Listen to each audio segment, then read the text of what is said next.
Hello everyone, welcome to our channel current and affairs. तो आज हम 18 फरवरी के करंट अफेयर डिस्कस करेंगे और उससे पहले कल के करंट अफेयर का क्विक रिवीजन लेंगे। तो कल का पहला क्वेश्चन था, हाल ही में ब्रांड फाइनेंस का हेडक्वार्टर है लंदन में।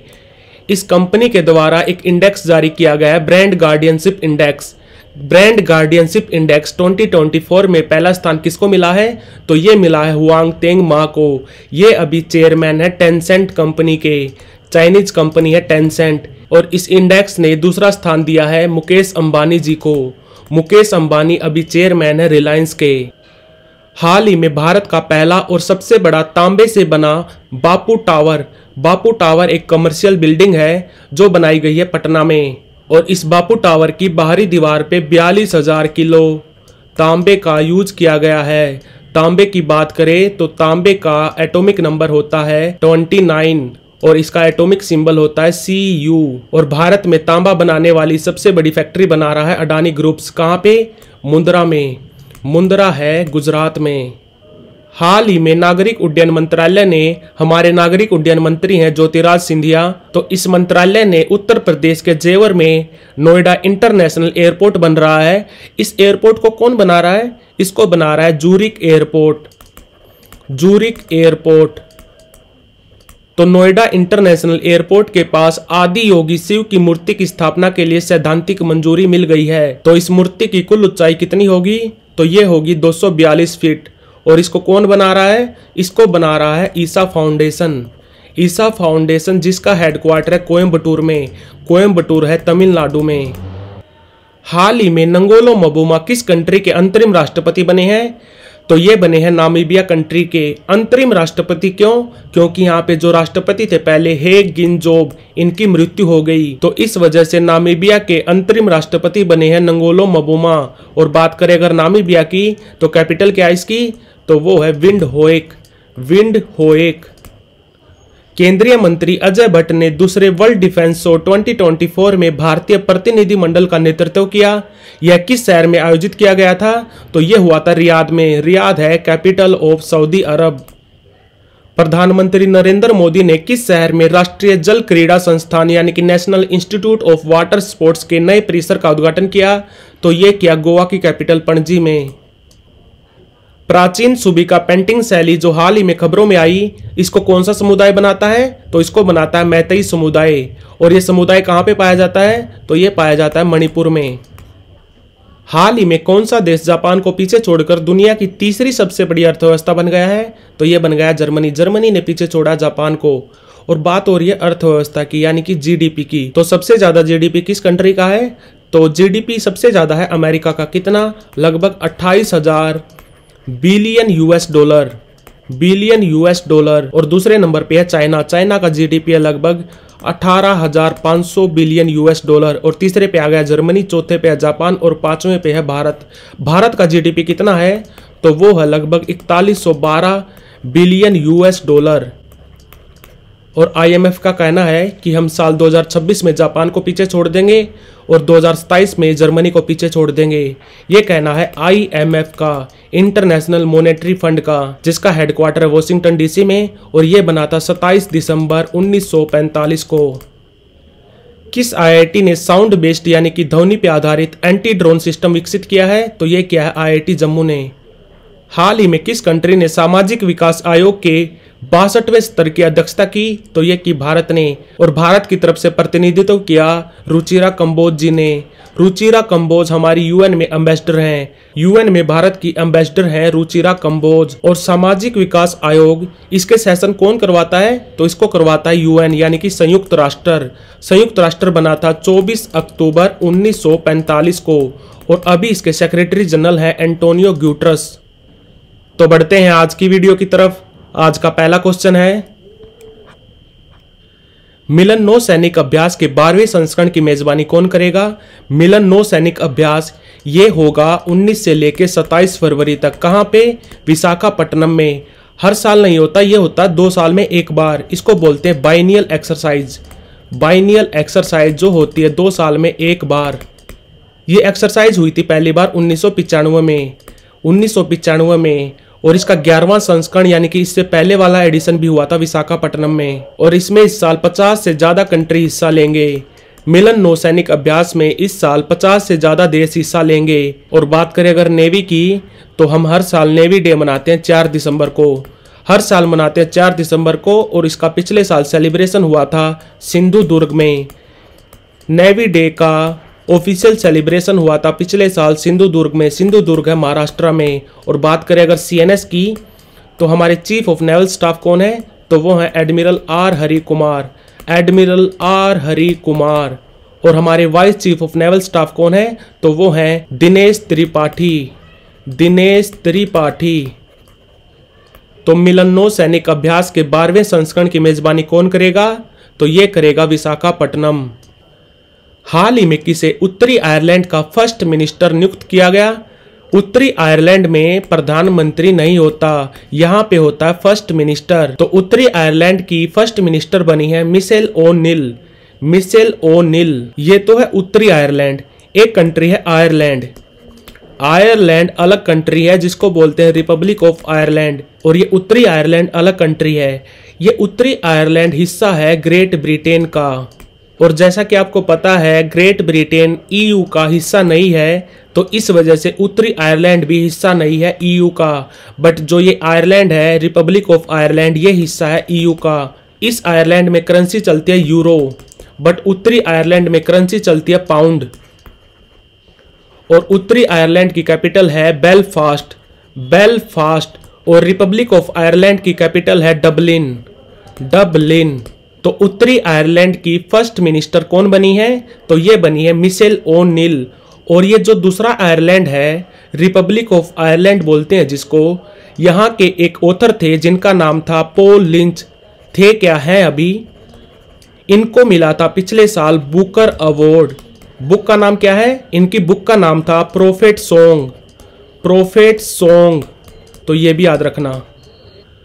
Dinbandhu Chhoturam thermal power plant में पहले 2 यूनिट थी 300 मेगावाट की। 300 + 300 मेगावाट होते हैं 600 मेगावाट। पहले इसकी पावर थी टोटल 600 मेगावाट। अभी इसकी तीसरी यूनिट बनेगी जिसकी पावर होगी 800 मेगावाट।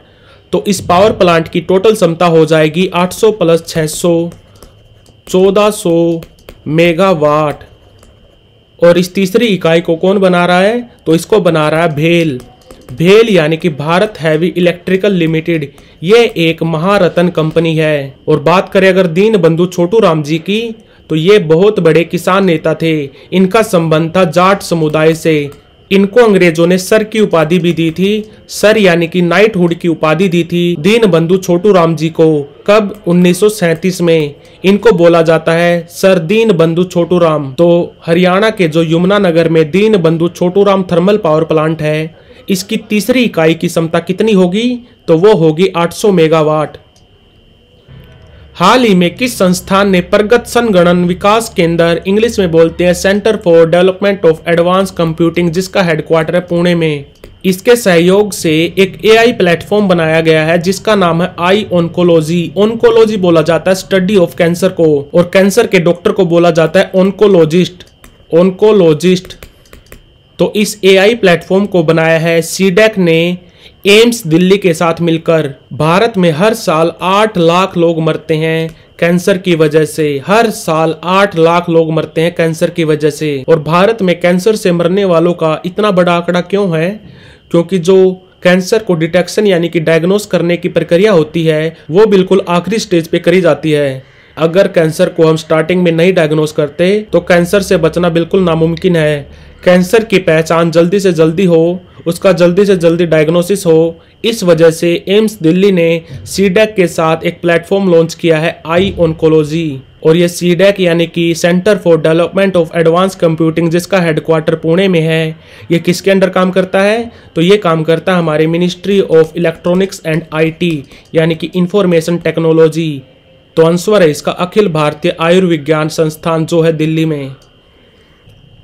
हाल ही में किस राज्य ने ताडोबा अंधारी टाइगर रिजर्व, ये है महाराष्ट्र में, और कवाल टाइगर रिजर्व ये है तेलंगाना में। इसके बीच में जो एरिया है वहां पे संरक्षण रिजर्व यानी कि कंजर्वेशन रिजर्व घोषित करने के प्रस्ताव को मंजूरी दी है। ये संरक्षण रिजर्व होता क्या है?